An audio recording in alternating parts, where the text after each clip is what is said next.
Good morning, folks. How are you doing today? Rosie, welcome to the market report. Today is Thursday, April 5th, 2018. And we're going to get right into our market report. First thing I need to do is start the charts right here. And we're going to focus the charts on the Dow Jones Industrial Average, up 210 points today. Now, here's the thing. If you watch my show, you'll know that over the last couple of days that I was saying that it was going to go probably up as high as 25,000. She's on her way back up again. It could go as high as 25,000, but I was thinking between 24,500 and 25,000. It was going to go along in there. And it's basically what I said about the stock market right now, is it's kind of treading water. Kind of like, you ever seen a kid with those puffy things on his arms? You know, when he's in the swimming pool, he's going like a doggy paddle? That's what the stock market's doing. It's treading water right now. But the bond market's on the move again. And I figured this would happen. She's on the move again. And now let's take a look at cryptocurrency. Now, this is the 1 minute chart, and we see we took a little bounce up this morning. We'll take a look at it right here. This little bounce up. We're at 68,090 at Bitcoin, Bit Wisdom. You have to understand something about cryptocurrency. Cryptocurrency is a deflationary currency for the most part. Most of it. Most cryptocurrencies are deflationary. And this sets them completely aside from fiat currencies, which are inflationary. And when the two come together, they destroy one another. And the bowling ball that's going to tear through the tissue paper is cryptocurrency. Cryptocurrency is like a bowling ball. It's like a tank going through a feather factory. You know, that's what cryptocurrency will do to fiat currency, because fiat currency, just take a look at the record of the dollar. If you take a look at Bitcoin going back, say, for a few years. Okay, let's take a look. We got a one week chart here of Bitcoin. Okay, what do we see here? You know, let's focus in on it a little bit better. What do we see here going back? I see a $2.22 here. Back, how long ago? What was it? 2011 or something, you know, around 2011. $2.22. And what do we see here? Up, up, up, up, up, endlessly up. Of course, it has its dips, downs. You know, I mean, here it made 1,150, and it went all the way down to 165 bucks. You know, from 1,150, and it's done that over and over and over again. But ultimately, what do you see? Up, up, up to the moon, forever up. You know, now at the same amount of time, the dollar has lost what? About probably 20% of its purchasing power has been lost.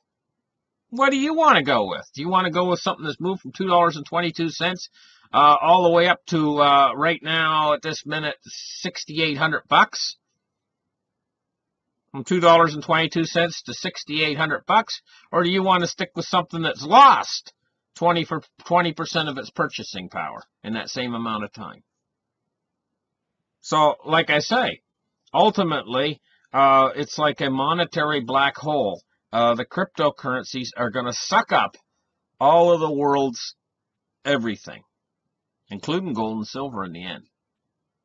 So, I mean, if you want to miss that boat, I mean, you go right on ahead, but I think that there's a buying opportunity that's coming up. Actually, it's already begun. The buying opportunity in cryptocurrencies really has already begun, because all you really have to do is HODL it, and even if it doesn't have this crash coming, if you buy some now and you HODL it, you're going to be fine. Or you could wait for this crash that's coming. It's I think there's probably at least an 80% chance of it occurring, but I think it might be a good idea to get a little bit some now to hedge, because you can't beat cryptocurrency. It's wonderful stuff. And it's on sale right now, tell you the truth, because we're looking at a peak here of $19,666, and right now it's down to $6,886. That's a move down of what?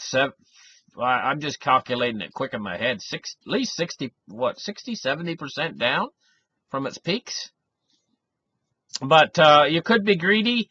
Actually, you want to know the best idea?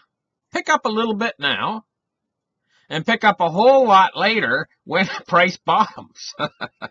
I think that's what I'm planning right now myself, to tell you the truth, But this whole fiat currency, how much of that do you really want to keep? Think about it really for a minute. It in a hyperinflation could go down to zero, zilch, nothing, and nothing times nothing is nothing. That's what could happen to the fiat currencies. But we got to talk about what's going to happen to the fiat currencies in the interim. The dollar, I think, is going to go up during this market crash. And it's going to be because everybody is running to what they know. And what they know is the dollar. They know the dollar better than they know anything. They know cash better than they know anything. And that's what people are going to actually run to when they get frightened, scared, when they're trembling with fear, and they panic. Basically, they actually panic is going to actually enter into this. This is going to be so bad, when it comes, this crash. And the Fed's inducing the crash. Totally, they're inducing it. So it's all, the timing and everything's really all up to the Fed. If they continue this policy that they're at right now with this quantitative,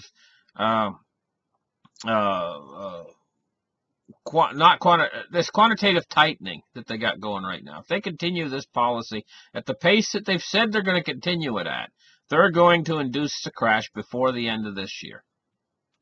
That's just simple logic is what they're going to do of this tightening, because they're withdrawing the money out of the system. They're pulling the money out, and by pulling the money out, they're going to induce a crash. So now let's take a look at cryptocurrency market capitalizations. $256 billion. She is down right now, and all of the cryptocurrencies are down right now. Like I said the other day, I said that I was eyeing up Litecoin like a fat kid eyes up hot dogs at a barbecue. And today, I don't think I can resist any longer. I mean, it's just, this price has been down for quite a while, and I sold a couple of my Litecoins, and I really regret it. But I sold them for 347, I think it was. So I don't regret it that much. And I want them back, though. I want them back. And this price is looking to me like the price to get them back. I'll be a happy camper if I get them back. So anyway, let's move on to silver price here. Silver price took a little dipsy doodle up this morning, but now it's taken a little dipsy doodle down again, but it's still up 4 cents on the day, which is better than nothing. It's just like throwing a dog a little tiny scrap of a steak, It's like throwing him a little tiny piece like this, and he wants more because he's still hungry. That's what the 4 cents up is like to me, when I look at this. But it's better than nothing. I'll take it. And hopefully it'll maintain that 4 cents up over the course of the day, and it won't be knocked down any further by these banks. These banks just keep smashing this. But I'm going to tell you what, and this is honest to goodness truth, when silver breaks loose, when they lose control over it, and gold, and they will, eventually, what's going to happen is the moves to the upside are going to be massive, and then the banks are going to push it up. Just like they've been pushing it down all this time, they're going to push it up. And, J.P. Morgan has put away a lot of silver for himself. Physical, real physical. It's cost him a lot of money to put that away. He has manipulated the price downwards to get it, and he's been keeping it in his vaults and stuff, which costs a lot of money. He has to have guards there. He has to pay for trucks and vaulting fees, and even the big guys, they own the vault, but still they have to pay taxes, and they have to pay there's a lot of fees involved. he's not doing all of this, taking all of this effort to put that silver away so that he can make $16 an ounce on it when he probably paid 18 or 20. These guys are not in the business of losing money. I'll tell you what's going through his head right now. He's thinking 10-bagger. He's thinking to himself, I'm not in this for anything less than a 10-bagger. I want 10 times my money back. At least. He's probably really thinking more like 20 times. Seriously. And that's when, so they're going to how are they going to get that 20 times or 10 times their money back? Is they're going to manipulate it to the upside. So now, they had the power. These guys are manipulating silver to the downside, and they have the power. They could have drove it down to zero, but why didn't they? So they could buy it even cheaper. So they could buy it for like 50 cents an ounce. I'll tell you why they didn't lower it any lower than 13. I think it was the lowest was like $13.80. Because the mining production cost is around $12 to $14 in around there. The all-in mining production cost. And, well, there's the word, all in. Now, some of these guys say, oh, they can mine silver for $7. That is not that's just the price it costs to get it down into a lump of silver that hasn't been refined yet. You know, I mean, it's, you know, it costs a lot more money to move it from that stage to have it refined down to pure silver. And then to mint it into coins costs a lot more yet. And then when you figure in the all-in costs that come in on top of that, it brings it up 7, 8, 9, 10, 11, 12, like, you know, it brings that price up to all-in cost of silver production. So there's an awful lot of people out there who say, oh, they can produce it for $8. No, they can't. That's the cost just to get it into a lump of like the first smelting process where they kind of melt it down and they got a lump of silver that's unpure. That's the cost to get it to that stage of the game. Then they want to purify it and there's an awful lot more steps involved. And so here's the thing. What we're looking at is this silver could not be manipulated down lower because of mining production costs. So now, on the other side of this coin, when they get ready to manipulate this sucker upwards, and the banks are they're going to manipulate it upwards as high as they can, they're going to be limited too, on the other side of this, by the mines. And you might ask, well, how? How are they going to be limited by the mines on the other side when they're taking it up? How they're going to be limited is the mines will increase production. They will hire and buy new, when they start to get the silver price up into triple digits territory, the mines are going to eye that up and say, hey, you know what? There's a lot of money now in silver and in mining. They'll buy new equipment. They'll hire people on. They will increase the mining production. But it takes them. There's a lag there. There's a lag there. And J.P. Morgan will take advantage of that lag to milk as much as he can out of the silver price. So he will hit the top, the peak. You won't be able to hit the peak. He will sell his silver at the peak. Because he has got his analysts and everything else to know exactly when the mining production is going to increase and so on, and the price is going to slide back down again. And he will sell in the middle of the night, and you'll wake up the next morning and you'll have to take the lower price. He'll get the top dollar. And he's thinking about making at least a 10-bagger, maybe 20 times his money. But you'll still make out good, even though you won't make out quite as good as J.P. Morgan selling your silver. You'll still sell after he has taken the best steak off of the table, the best piece of meat off the table. You'll get the second bet. You'll get something that's not too bad. You'll still do all right. You'll probably do 10 times. He'll get to 20 times. You'll get to 10 times. But this is the way it's always functioned. This is why J.P. Morgan is on top of you, and he's got his foot on your neck. You know, and he's been eating the suckling off of the fat of the land all this time, while we have been in the eating the skim milk. We get skim milk, and he gets the cream and the gravy, you know. Anyway, so now let's move on to crude oil.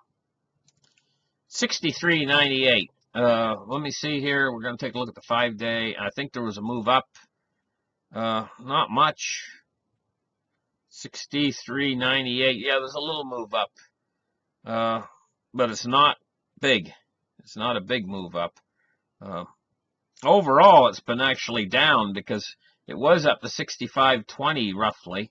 And overall, over the period of the last 5 days, it's actually down a little bit. But it's a little bit up today. 61 cents. Okay, so bonds and rates. Now this is the mover. I'm saying that she's starting to move again. I think this is making a move. I think this is starting to head up towards 3%. That's where I think it's on its way to right now. I think this has started to move, and it's going to continue to move now. It's at 2.82, and I think she's heading towards 3%. Of course, when it gets up towards 3%, it's going to start to make the market shaky again, on shaky ground. In fact, we might get a few moves downward in the market when this thing gets up to 3%. But remember, I believe that we're not going to get the real crash until we get to 3.25 on this U.S. 10-year right here. Let's focus in on the 10-year. Focus in on the 10-year. There, 2.823, and on the move upwards, because a few days ago it was down in the 2.73, I think. So it's moved up from 2.73 to 2.83 roughly, and it's only got to do that another time, and it's up to 3.0, and then she just keeps on moving from there. It's going to be a big deal though when it moves past 3. We're going to have to see. I don't know. I haven't done the charting on this. I don't know if there's any resistance too much past that point, what's going to happen. But I do know ultimately, down the road, it's going to head towards 3.25. But it's going to take a little while. So anyway, let's move on to the U.S. dollar index. When the crash in the markets occur, they're going to run to the dollar. But what's the move upwards going to be like? Not exactly sure yet, but I do know it's probably going to be a move upwards in the dollar when they run to it. They're running to the wrong place. Obviously, in my mind, I think this is like a bunch of rats that are out on the ocean, and they're going to head toward a floating piece of driftwood, and they're all going to get up on this piece of driftwood. This is what this is. This is useless. To run to the dollar, because this is going to sink too.